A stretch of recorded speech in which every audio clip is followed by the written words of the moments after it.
और शिवसेना लीडर संजय राउत आज ईडी के सामने पेश होंगे। ईडी ने उन्हें जमीन घपला मामले में समन जारी किया है। एजेंसी के हाथ शिवसेना लीडर और उनके करीबियों से मुबैना तौर पर जुड़ी बेनामी जायदादों के हवाले से कुछ ताजा तफसीलात लगी हैं। वाज़ेह रहे कि इससे पहले संजय राउत के करीबी समझे जाने वाले प्रवीण राउत को एजेंसी ने गिरफ्तार किया था। प्रवीण राउत की करोड़ों की जायदादें भी एजेंसी ने हाल ही में जब्त की थी।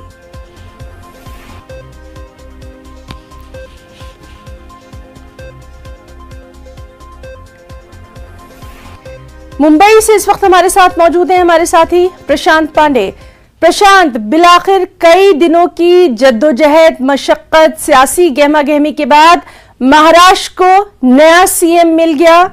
दूसरी अहम खबर कि आज ईडी के सामने संजय राउत की पेशी भी होना है और इसके लिए उन्होंने बाकायदा ट्वीट करके जानकारी भी दी है। जी बिल्कुल, देखिए जिस तरह से किसी ने उम्मीद नहीं की थी कि एकनाथ शिंदे ही मुख्यमंत्री पद पर बैठेंगे, क्योंकि जब कल शाम को देवेंद्र फडणवीस ने राजभवन में प्रेस कॉन्फ्रेंस लेकर के इस बात को ऐलान के तौर पर सबके सामने रखा तो सभी की आंखें फटी की फटी रह गई। उस वक्त मैं खुद वहां मौजूद था। सभी को यही अंदाजा था कि मुख्यमंत्री के पद पर एक बार फिर से देवेंद्र फडणवीस बैठेंगे तो उप मुख्यमंत्री जो है वो एकनाथ शिंदे को बनाया जाएगा। लेकिन ये मास्टर स्ट्रोक कहा जा सकता है, लेकिन किस इरादे से और किन बातों को ध्यान में रखते हुए उद्धव ठाकरे के खेमे से जो बागी विधायक भागे थे एकनाथ शिंदे, उन्हें मुख्यमंत्री बनाया गया है, ये अपने आप में बड़ा सवाल अभी तक निर्माण है। क्या इरादा है इसके पीछे, क्या मंशा है, ये आने वाले दिनों में साफ हो पाएगा। लेकिन वहीं दूसरी तरफ हम अगर बात करें संजय राउत की, तो सबसे अहम जानकारी ये आ रही है कि संजय राउत ने ट्वीट करके ये कहा है कि कोई भी उनका कार्यकर्ता या कोई नेता ईडी दफ्तर के बाहर आज नहीं आएगा। वो अकेले 11 से 12 के बीच जो है ईडी अधिकारियों के सामने पेश होंगे। मैं आपको याद दिलाऊं कि 27 तारीख को भी जो है ईडी की तरफ से पहला समन जो है संजय राउत को भेजा गया था। हालांकि उस समय उन्होंने अलीबाग का दौरा का हवाला दिया और समय मांगा था 7 जुलाई तक, लेकिन ईडी के अधिकारियों ने उन्हें 1 जुलाई यानी आज आने के लिए एक बार फिर से आदेश दिए थे। और यही बात है कि आज एक बार संजय राउत ईडी अधिकारियों के सामने हाजिर होंगे। देखना ये होगा कि पतरावाला चाल, जिस घोटाले मामले में ईडी ने संजय राउत को तलब किया है, उसमें क्या कुछ सवाल जो है ईडी की तरफ से पूछा जाता है। क्योंकि जो सुर्खियों में बात आई थी, जो जानकारी भी हमारे पास है, जिसके एविडेंस भी है कि संजय राउत की पत्नी को प्रवीण राउत की पत्नी ने 50 लाख रुपए कैश के तौर पर दिए थे, जिसका इस्तेमाल जो है उनकी पत्नी ने दादर में एक फ्लैट खरीदने के तौर पर किया था।